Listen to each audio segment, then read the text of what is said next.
Remember that Agile projects have risk management intertwined in them, without any additional processes needed.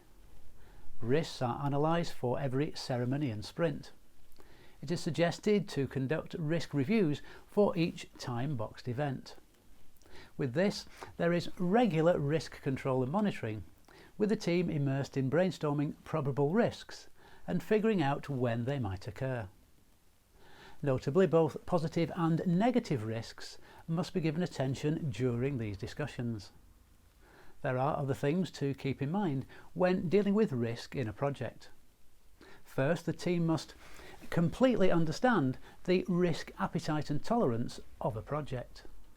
Second, there must be an acknowledgement of the opportunities and threats of a project, so there is a good balance between reward and risk. Third, recognise the risk preferences of each team member. Fourth, the levels of identification and prioritisation during the risk response is based on risk exposure and should be taken note of.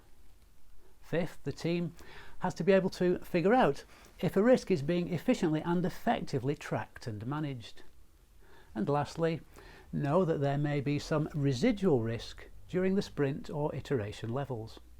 Make sure that you know its effect on the total risk levels.